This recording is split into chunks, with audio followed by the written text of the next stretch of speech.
Hello and welcome back. Here is as always Captain Sedaris, and today I have the honor to talk to Camo and Frontliner, two members of Project Reality. Welcome guys, how are you doing? No, I'm doing fine, thank you. I'm good, thanks. How are you? Well, I had sadly the experience last night to have some fever and a cold, but I will manage, I guess. So I'm really interested in your project. I played it a little bit the first time this weekend. I followed it even for many years now, but never had the time to really get into it. And yeah, I'm curious what you have to tell me about this amazing standalone project. But before we go deeper into it, maybe you can introduce yourself to the audience a little bit. Up front, do you want to go first? No, I'll leave it up to you. Okay, well, I'm Camo. I'm a dev on the PR team, and I'm mostly responsible for making of the trailers and creating of screenshots and stuff like that. So the name's Frontliner, I'm 34 years old. I am a so-called contributor to the project, and I am a team member since 2017. And how did you get into the whole Battlefield franchise and then later into the mod? Well, for me, I think I came quite late to it. Probably the first Battlefield I played was, I think, Battlefield 3.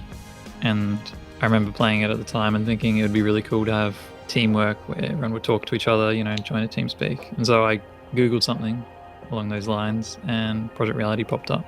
And so I've been playing PR since late 2012, I think. For me, my journey started basically that I was a conscript in the German army, and afterwards I wanted to play more types of games in which I would enjoy more of camaraderie and teamwork. And one of the mods I stumbled upon when searching for him was a little mod on this source engine called Resistance and Liberation. And from then on, I got into Project Reality as a member of my clan back then, introduced me to the game, and I've been stuck with the game. Well, I started first in 2011, and I stuck with the game more regularly ever since the mid 2013. And what basically led you to being a member of the whole team? Well, for me, it was not so much modding. It was I just liked making videos, like sort of community trailers, and from there they invited me to join the team and to make a video. And then the previous trailer maker left, and so it was sort of thrust upon me. And I've been doing trailers ever since. I think from the 1.3 trailer onwards has been me. So about when did 1.3 come out from? Was that 2015 or 2014? No, 1.0 was 2013.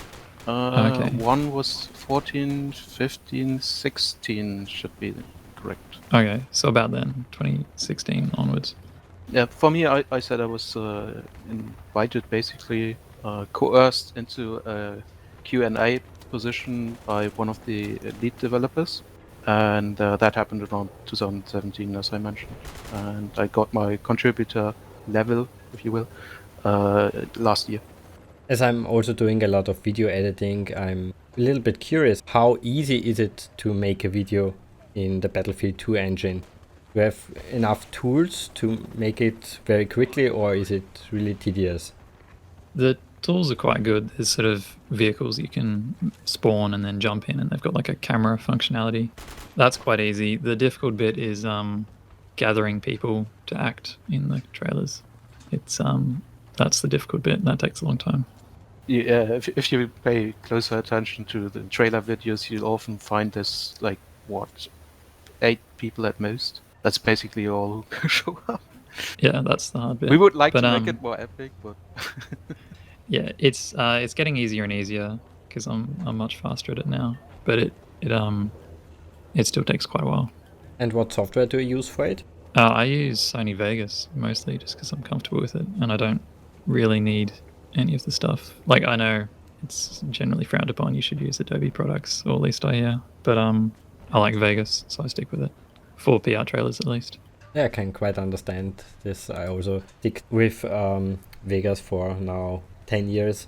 And as you said, it's everything I need. I don't make a Hollywood production here. Yeah, exactly. I don't need After Effects, basically, so I don't switch. talking a little bit about the whole project. I guess outside of the Battlefield 2 community, there are not so many fans who know about Project Reality. So can you give me maybe a short summary? What is this amazing project? Well, it's a total conversion mod of the 2005 Battlefield 2. I guess it's a teamwork mod and a realism mod combined together, and it mainly does PvP, so 50 players versus 50 players in sort of a modern Battlefield. But we've, over the years, expanded that, so it now involves World War II, Vietnam, the Falklands War, a whole bunch of conflicts in the Middle East, and more contemporary wars such as Syria and the Gaza Strip and things like that. So it's mostly a teamwork sort of Battlefield conversion with realism elements. Would you say that's right, Frontliner? Yeah, I think that nails it mostly. Two more things I would add is like we have this sense of like a simulation character. As we've seen with Ukraine, logistics are a big part of actual militaries. And one thing that was, separates Project Reality from the shooters and goes more into what you would see in a military simulation type of game is the logistics system in which players can pop down spawn points and emplacements and whatnot. That's not something you see in a whole lot of shooters, I would say. Maybe there's like one deployable gun in like Team Fortress or whatever. We can do more, and it mimics more like defensive operations in actual military would. And the second thing I would say that it's mostly a sandbox type. You spawn and you get some tools to work with, and then what you make out of it is like not predetermined, because you can deploy the FOBs. I mean the spawn points every which way, so it becomes like you make the game basically. I'd say the emphasis should be on the teamwork and the communication. Yeah. I've not had that in other games. Like, I've played games where there is communication with your teammates. That's not especially unusual, but to do it in a public game, that's sort of a bit more unique to me. Like, if I play another first-person shooter, I'll expect, radio silence. I won't expect to hear from a teammate. In PR, I'm disappointed if I don't. Yeah.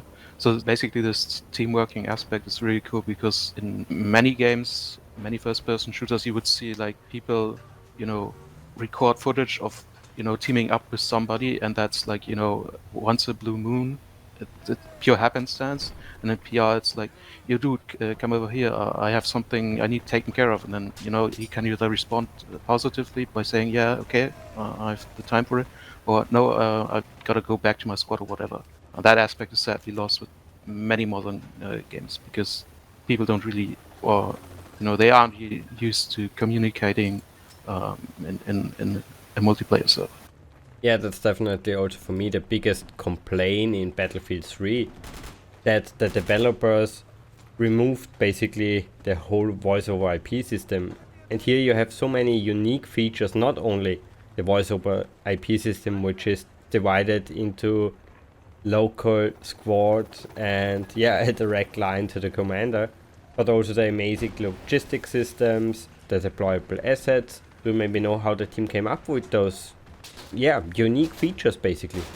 I think I might let Front answer this. I think he knows more than me. Oh, well, the thing is with like Battlefield as a game, or Battlefield 2 specifically when it came out, the original roots of the project was to make it a more realistic type of game. And from then on, we have people within the team who are like, maybe this could be a cool thing to add, and maybe we should do this, and maybe we should do that. And almost 20 years later, that's where we currently are. I mentioned the logistics before as part of the thing that stands out when comparing any shooter to Project Reality.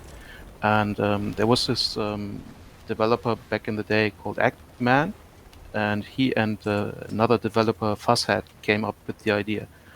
And they found out that they could attach functionality to an object placed into the game. So, for example, the forward operating base that you see me drop down, that's the spawn point, and it becomes active once it reaches, a certain percent of HP.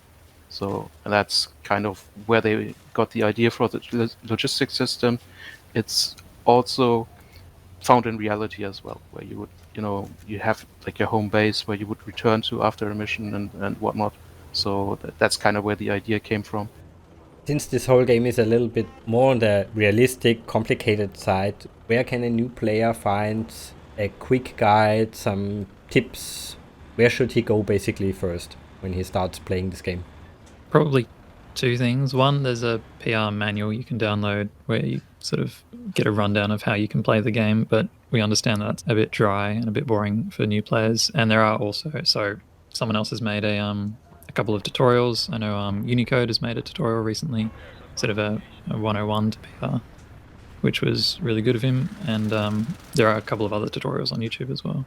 Well, yeah, basically the manual covers mostly what to, like how to move your character about and whatnot, but we understand that for most players it's like confusing. What should I do when I want to do this and that and that? Most people turn to Discord eventually, and there's a help section there, so we'll try to keep in touch with most people as best we can, but really have a look in the manual first, and then Unicode's video is also good. There's also been tutorial videos on just about every topic in the game that with a quick search on YouTube you could find, some of which might be outdated at this point because the game is evolving. I wouldn't say constantly, but from time to time we take the next step. So a vehicle tutorial from 2011 would not necessarily be as accurate as one from yesterday because we kind of changed a lot. Talking a little bit about the evolution of this project, how did it all start? Do you know basically also when did it start? I believe it started in 2004, didn't it, Frontliner? Someone has compiled the history. The project was basically Battlefield 2 was announced, and then there were already people trying to get in contact. Requiem was the original founder of the project, who was talking to other people and getting them together to work on the project itself before the game officially launched, which is just baffling to me. Basically, the mod started, and the forums date back as far as 2004, and 2005 was the release of the actual game. So that's kind of amazing. But yeah, as I went into it before, it mainly started as an attempt to realism the game a little bit. That's the original roots of the project. I guess over so many years of development, people just came into the project and left a few years later. How many developers are currently working on the project? And how many worked overall on Project Reality? Probably at the moment we have on the team, I think we have about, almost 60 people sort of coming in and out working on it. That's from testers to devs, and it's fairly relaxed. You can come in and do a little bit and then disappear for however long. So there's no massive pressure to stay on and do X amount in a month or so on. It's very come as you please, help if you want sort of thing. But over the years, God, there'd be a lot of people who have helped on the game. I don't know how many. I think you suggested several hundred over the years, and I wouldn't disagree with that. There are a lot of people who have helped. The issue I had with the question is that basically you're asking who worked on the project or who works on it, and it's really hard to tell because we are a volunteer project who are basically also inclined to say to the community, hey, if you guys want to do something, just go ahead. Right about now, there's somebody finishing up his models on the NLAW and Javelin missile systems respectively, who's like not in the team yet, and things are looking good. He might be on the team soon. Basically, the difference is that we have like sort of levels to the positions in the team. Camo was mentioned as a developer, myself as a contributor. We also have Q&A, which is the position I started in, and we also have like moderator positions. So these might not actually count, but yeah, it's even more difficult if we're discussing what kind of content was added over the years. You see, we have been talking with loads of other Battlefield 2 mods and asked them for the assets, permission to use certain things, and most of them responded very positively. So it's like a big kind of community that helps each other out. We would help others in case of need as well. And if you want to include all of these, and if you want to include every single thing that was ever added into the game over the past 17 years, basically I would suggest that you're looking at about 1,000 people with contributions big and small at the very least, because we're also, like I said, getting stuff from other mods. Anthony, for example, made or who is in the process of making a Korean War mod, was donating some assets for us to use in World War II, because it basically also used the Sherman back then. So it's really hard to give a conclusive answer, and depending on how stingy you want to be with the definition, having worked on, the less people you end up with. But truthfully, over 1,000 easily. I think on the forums as well, strictly the retired devs, I think there's about 180, I think, of them. And you can also check in the PR launcher has a credits section, and at the end of the credits there should be a retired dev list, and that I think is about well over 100. Yeah, but that doesn't even include like this small stuff that we got from other people. Yeah, true. So like basically when we update, we also always have this policy of name dropping whoever donated, gave us, worked on XYZ stuff that we added into the game. So if you want to find out the answer, you just have to go through every update and cross out how many new names you're going to see with every update. But I think it's quite nice that there is a project out there where people just contribute all the time. Of course, there are many mods which grow over time, but most of the time it was only one team who did the whole work. Here it sounds a little bit that the whole Battlefield 2 modding community helped you, which is unique, I think. Probably not the whole Battlefield 2 community, because that's very large, but I think a large number of people has helped. And the team has it's sort of evolved over the years. I've probably been here for a transition over to a new team. I think when I just joined in 2015, it was the core team that had worked on 1.0, and then it sort of gradually transitioned to, I think, the current team. I don't know, Front, if you would agree with that, because I think you joined roughly when I did, but it was sort of... No, 2017, I was a bit later. Okay, because sort of all the devs who were leads when I joined have since retired, and they've been replaced with other lead devs, so the team does sort of gradually evolve. It's not that we have a team, it's more like we are, in a sense, ourselves a community of people, a collective that works towards. And the main difference between us and the regular players is basically that we're being clued in on stuff before it happens. Originally, I wanted to ask you how the transformation from Battlefield 2 into Project Reality was, but you already mentioned that it was just, in the beginning, basically the goal to have a realistic experience. What I would like to ask you now is, why did you decide, or why did the team decide to make it a standalone experience? Standalone came about because I think GameSpy shut down their servers, and so we had to make a master server so players could keep playing online. And then with that, it felt it was only natural to make it standalone. So, and I remember at the time it was becoming very difficult to buy Battlefield 2. Roughly half the new threads on our forums, I remember, were people just asking, where can I get Battlefield 2? Because Amazon was no longer selling it. Steam was no longer selling it. So we decided to go standalone, just so people could actually still play the game.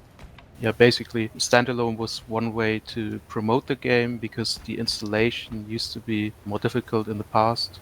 And we also wanted to get away from troubles surrounding basically GameSpy, which also led to us not being able to verify identities and whatnot. So it became easier after that.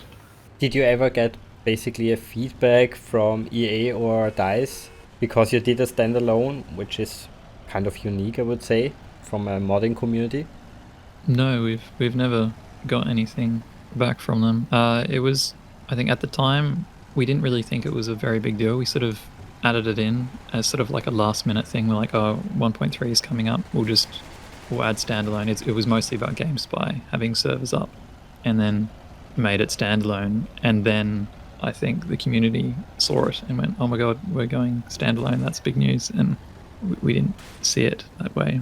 But no, we've never got any messages back. If we're talking like feedback from EA and DICE in general, I personally am not familiar with any kind of feedback from EA. It should be said that EA and DICE aren't necessarily the same entity, EA being a publisher and owner of DICE, and DICE being a designer studio. As for DICE, however, there's a thread on our forums which had former lead developer Eggman explain some interactions with DICE and EA, because he actually worked in the industry. I don't know which one's correct, and he worked with both EA and DICE, and he actually was in a conference call with what he describes as senior management of DICE back in the day, and he name dropped him or introduced himself as being the lead developer for Project Reality, and he thought nobody would even know what Project Reality was. But it turns out that the DICE were hugely aware of Project Reality and hugely aware of the achievements done with the mod, and they all clapped, gave him a standing ovation, round of applause, whatever you want to call it. And he was clued in over time that many of the developers back then, in terms of DICE's developers, were also active players of the mod. And whether or not he got feedback as like, you should do this or you should do that, I'd say it says more when people just leave you be and trust your sense of direction and don't really want to intervene, because from their perspective they might think of Project Reality as our project, which they don't really have anything to do with. And just let people do whatever they want to do and not be beholden to the opinion of somebody just because he worked on the original game that we're using as a platform, in a sense. So yeah, the feedback is there, and it's remarkable. I think it's also amazing that they are basically players of the standalone version, and also a little bit sad that the other Battlefield titles after Battlefield 2 went more into the direction of Call of Duty and not into a team-based game, basically. I guess it's sort of just the direction they wanted to take the series with. I don't really have any issues with it. I mean, they can do it. It's a bit disappointing because I prefer Battlefield 2 over the more recent titles, but I don't know. It's up to them. I still liked Battlefield 3 and Bad Company 2 and all those. It's a shame they didn't have modding, but I think this is the biggest shame, yeah, that it didn't have modding. It's a business after all, and if business decides mods are harmful for their business, then business will do whatever they need to do.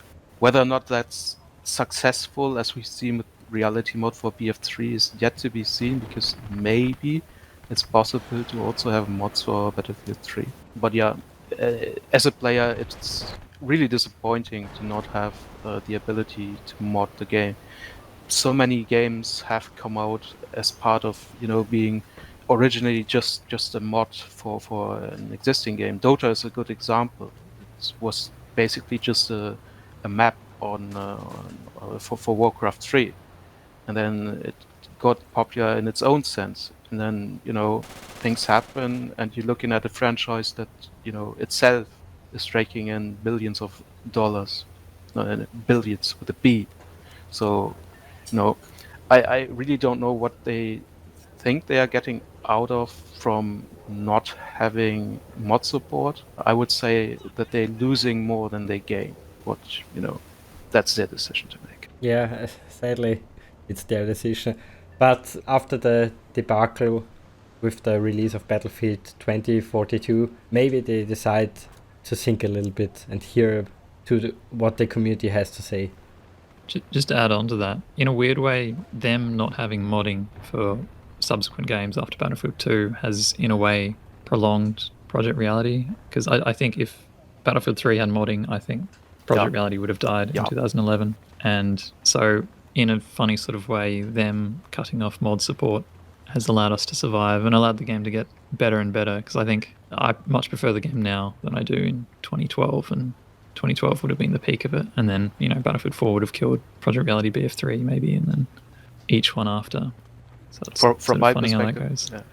I mentioned to you before, Sarah, is that I personally don't think the game has ever been better than what we have now. We have so much content, for one thing. You know, just having content is not all good things, but we have some of the most rich content. For example, just intricate design systems for the vehicles that just recently got introduced is quite amazing, and something that I guess is really hard to come by in nowadays, because everything gets dumped down for the player to, you know, just jump in, do thing X, and then, you know, basically it doesn't matter whether or not you play Call of Duty or Battlefield, you basically get the same game. Maybe one Or has just more emphasis on the vehicle, and that's, you know, the life basically- cycle of games is very Yeah, short. yeah. A mod for a game that will come out this year, if it has mod support, might not get a chance to develop for more than a couple of years before the next one comes. And then the idea is, do we shift assets? Is that even possible? And in most cases, it's not even possible. So, you know, all the work you've done, it just dies out, because your target audience mostly is like Battlefield or Project Reality is obviously different, because we have a very different goal in mind from the original Battlefield 2, which is basically a casual shooter. So we have a different target audience, and that target audience will not necessarily be satisfied by subsequent battlefields if they found a niche. Many other mods are just basically the core game with some flavor here and there, so they do not deviate too much. And for them to have like this, you know, scenario of having a main title release every 2 or 3 years, it's catastrophic in a sense, because, you know, you're just starting to get the hang of it, and then, oh, new title releases, can we port over? No, we can't. Shit, but the players are running away, and then the project dies. Talking about these many maps and vehicles and everything, what would you say is your favorite part in this game? What do you like the most? I would say, I mean, the reason I come back to the game is the community, really, and talking with people you've met in the game and having a squad and working together. That's the part I like the best. Beyond that, I also like, there's a mini game in PR where it's the vehicle combat. I really quite like that. It's sort of having multi-crewed vehicles fighting other multi-crewed vehicles is bizarrely kind of somewhat unique, which is a shame, because I think that's a fantastic sort of mini game within PR. So I think that's probably another thing I really like. I mentioned before, basically after my conscription, I was looking into more teamwork-orientated games, and basically this is mostly it. It's right up my alley. It's not overbearing with the simulation stuff. It has enough depth to be considered a largely realistic shooting environment, and it's, you know, the thing that also makes me come back is, you know, just talking to people, having a community this tightly interwoven. Basically, at this point, the people you meet in the game are part of your friend group, and you basically know how they tick, and, you know, you have chatter with them, and all that kind of stuff really adds to the experience, because most of the time you're not actually shooting. I know blasphemy in a shooter game, but many players have said that's actually part of the experience, to have like a flurry of action, but very briefly, and then it dies down. Basically, you can start the shatter again, and then it goes to the next shooting. Yeah, I've heard it described as an interactive chat room. Yeah, Some people have described it that way. And do you maybe know, were there any features which didn't make it because the engine couldn't support it or it was too complicated? Fast ropes? Fast ropes, anyone? Basically, yeah. The engine is old, and although we're understanding it, not me, but the guys coding this thing, I actually understanding it better every passing day. And one of the things that was advertised with the original BF2 was the deployment of troops via fast ropes. I'm not sure if you're familiar with them. To anyone listening and who isn't aware, fast ropes are basically a rope dropped off from a helicopter, and mostly used by special operation forces, in which they would drop down troops hovering above a building or whatever, and then, you know, they can just slide down and immediately try to raid the building. And this was advertised, as mentioned, and so people rightfully thought it was going to be in the game. But DICE figured out eventually it's really not possible with what we've built as part of the engine. And so one of the long-standing goals has been to introduce fast ropes, and it's basically a meme inside of the community to have somebody coming up with a suggestion in one of our suggestion threads, and be met with somebody else responding as, yeah, and I think they should also add fast ropes and whatnot, because it's been basically on the wish list of VR players for as long as the mod existed. We do have, after a lot of time has passed, proof of concept that actually works, but it still looks a bit goofy because there's no actually a rappel animation or whatever you want to call it. So it's like people just descend slowly from the sky, from the helicopter. The illusion is not yet there, and ironically, it's much faster to have an experienced player land the helicopter than it is for people to rope down. We're also stuck with like, is it really worth it introducing it into the game? And the answer might be no. Looking at the future of Project Reality, do you think you have reached the limit of features you can include, or is there still a lot of development possible in this game engine? I think there's quite a bit. I mean, seeing inside the team, there is quite a bit in the pipeline. There's some interesting stuff coming along with, fog view distances. I'll say that. And I think there's quite a lot in the pipeline. And no one's really interested in moving on. I mean, individual people can go on to different projects, but I think the team is still interested in working on PR. I mean, we're already 20 years. What's 25 years or 30 after that amount of time? As far as the features go, Mats has gone, which is one of our lead coders, has gone on record saying basically we can do it all. But it's like we have to do the costs and the costs and calculation. How long does it take for X feature to be added, and how worth would it really be? We don't really know where the end for us will be. We are certainly far in. Let's say, I'd say the game, if you want to call it that way, from the features we have is like 95% complete. I'm not sure what people would like to add, because it's again just we also players of the mod, and sometimes the impetus is somebody thinking, hey, what about doing this or that? And that's how it used to be in the past. Somebody wanted a logistics system, and then there were stuff found out in the engine that supported a logistic system, made it worthwhile to have one, because I mentioned the sandbox aspect of the game. In the regular BF2, you have your main base spawn points and spawn points on the flag.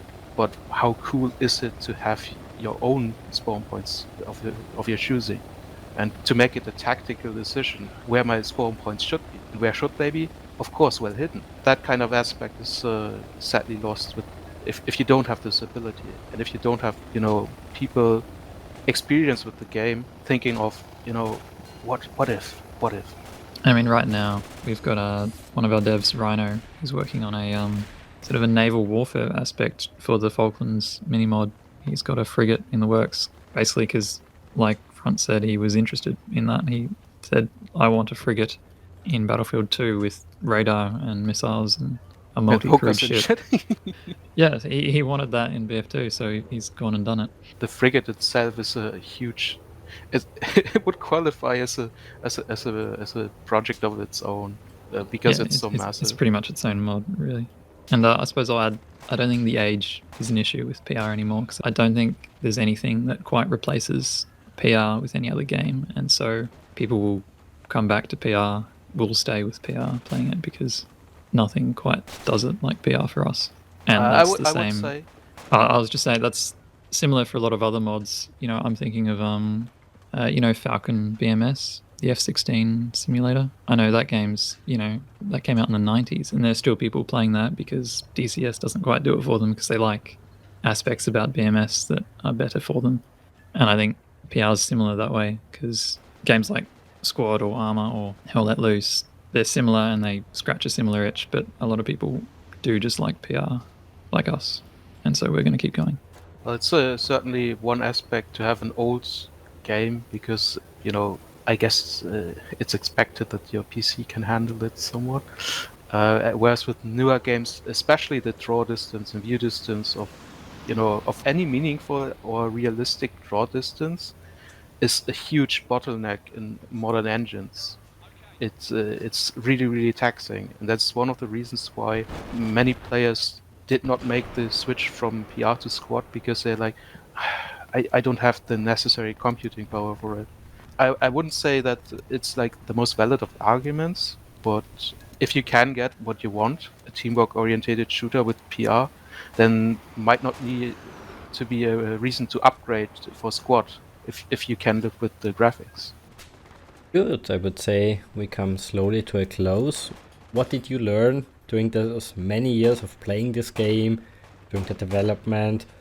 What basically can you take with you after you leave this community? From the game, maybe, I don't know, squad leaning is kind of a somewhat unique, I don't know, it's not a huge skill, but it's sort of, sometimes it's fun telling people to do stuff and being a bit more sure of yourself. So I maybe learned that from the game. From the development side of things, video editing stuff for me, mostly. I've gotten better at that. Did you have any experience before it?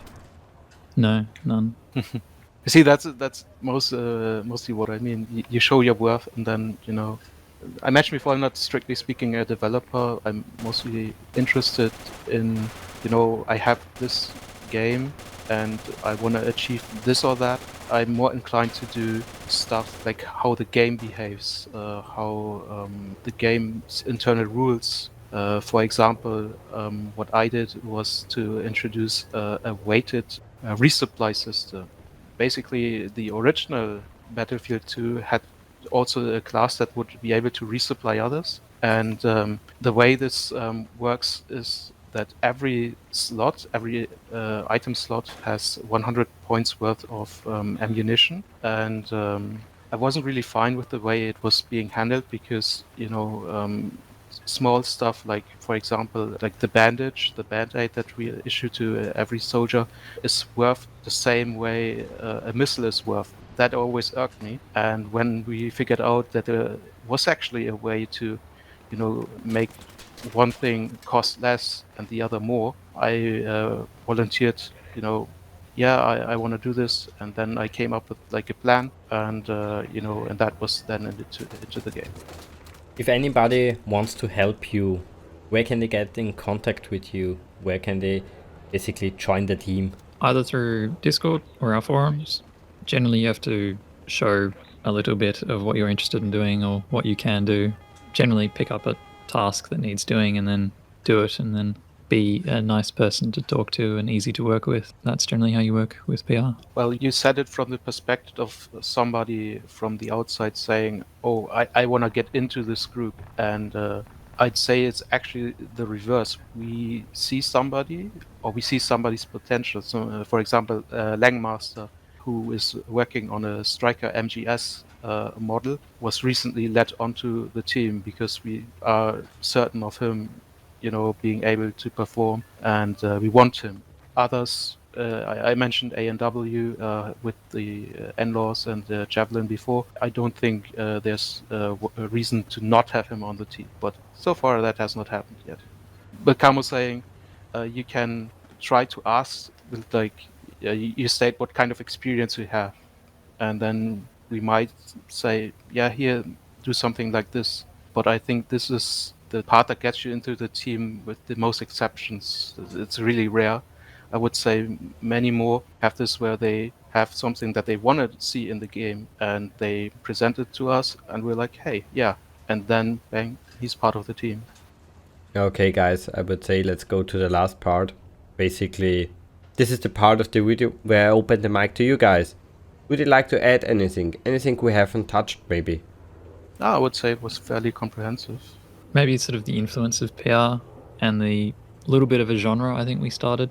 Yeah, basically. That's almost something we didn't really touch upon. Go ahead. Don't want to pat our own backs too much or, blow our own horn, but I think PR has sort of had an influence in that aspect in creating a sort of teamwork shooter with a little bit of logistics and a little bit of tactics combined in.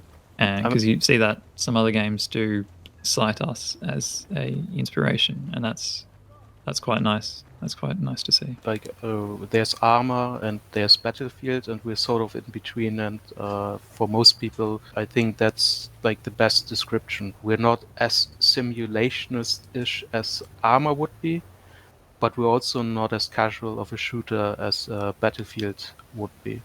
And so this PR genre, this teamwork shooter genre that came out of PR, we've seen Squad and we've seen Hell Let Loose and Postscriptum as well.